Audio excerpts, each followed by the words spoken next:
Yesterday, a spokesman for Jesus Christ and also for the conservative movement was killed, Charlie Kirk. And you're seeing it all over the news. And a number of people have texted me and written me and asked me to say something about Charlie Kirk and how do we go from here and where do we go from here. And it's going to be difficult for those of us who have to pick up the pieces and move on. And many of us are coming in the wake of what he has done, because he has been such a spokesman, not only for our side, for the conservative side, but also has been an amazing spokesman for Jesus Christ. And if you look at the videos that have been put up about how he answered almost every question, any question that was thrown at Jesus Christ, at our faith, and also the history of Christianity, he was always able to listen to those who were throwing the questions and to give them dignity, not to shut them down, but to respond to their questions. Lots of times with many historical support and also many facts and figures that they weren't aware of. But I especially loved it when he defended Jesus Christ. And I loved it when he defended the gospel, because he was able to do that, which very few of us can do so well. And he always knew that at some point that there would be difficulties. And he always said, it's much more important to talk. Because when you stop talking, then violence begins. You need to talk. And that's why he went from campus to campus in many of the most hostile places and institutions to take on their questions, to hear the other side, to let the other side speak and then give a response, a reasoned response to what they were saying. Now, we lost him yesterday, and it's going to be difficult. But yet, in some ways, he's become a martyr for the cause. He's become the martyr for freedom of speech, and he's become the martyr for the church, and he's become a martyr for the whole conservative movement. All of these wrapped up in one, and that's why there's such a groundswell of people who are asking and looking and wanting to say, well, who's going to replace him? Where is the next Charlie Kirk? Well, just like at the very beginning with Jesus Christ, when Jesus Christ was killed and the early church took off from there, and it really did take off. And every one of the great speakers like Paul, just look and see what Paul left behind, the legacy he left behind. And remember what Jesus said.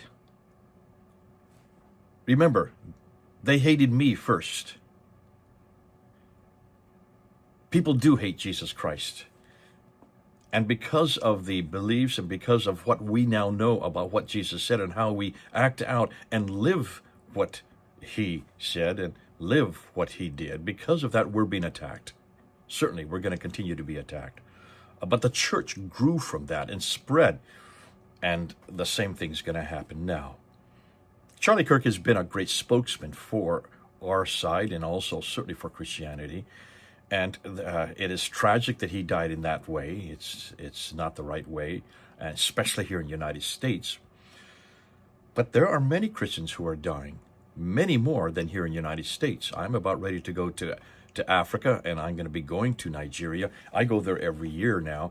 And in Nigeria, back in 2023, 83% of all Christians who were killed by Muslims worldwide were killed in that one country. And when I go there, I meet one person after another, people who are my colleagues, people who are working on our team, people who I'm training and teaching up.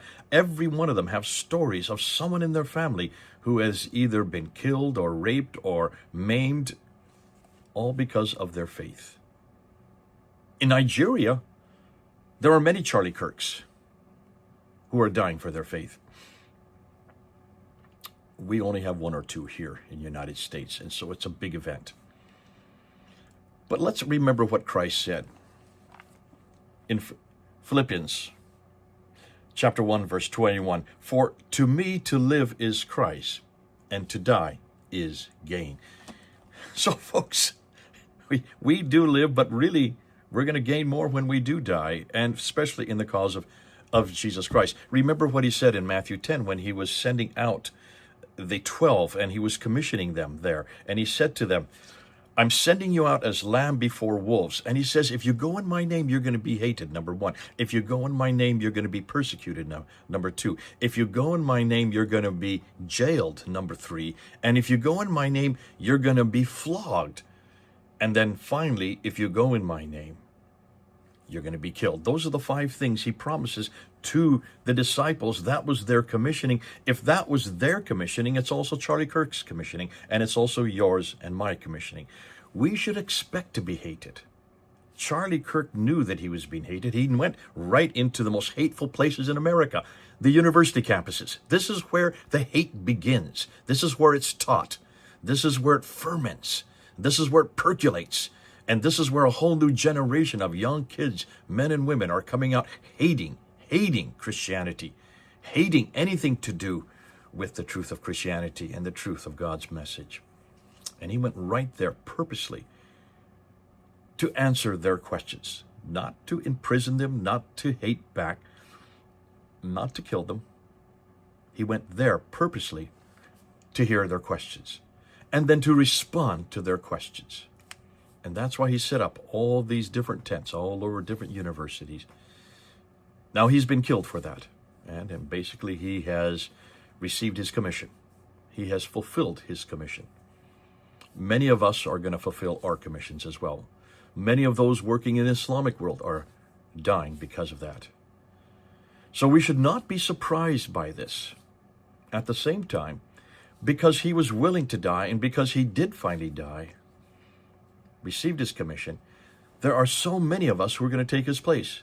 This should galvanize all of us to realize to live as Christ, but to die is gain, folks. Really, this should be normal for us if we're really going out and moving out as Charlie did, getting into where the places are where the people hate us the most and persecute us, yes, and yes, in some case, pay the highest price. It should be normal for us. It has become abnormal, and that's why we're so shocked by it. But I'm hoping that there are going to be hundreds and thousands of Charlie Kirks.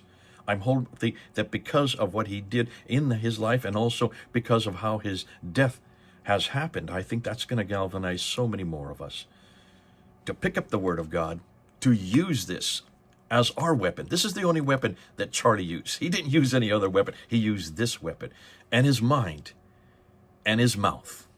There were questions asked of him, and he responded. There are going to be many questions asked of you and me. Can we respond like him? Rest in peace, Charlie Kirk, and our prayers are with his family and his loved ones and his team. God bless you. This is Jay with a heavy heart, but also realizing that the battle has just begun to get this as the foundation of everything we believe. Charlie believed that. I believe it. I hope you do as well. This is Jay. Over and out.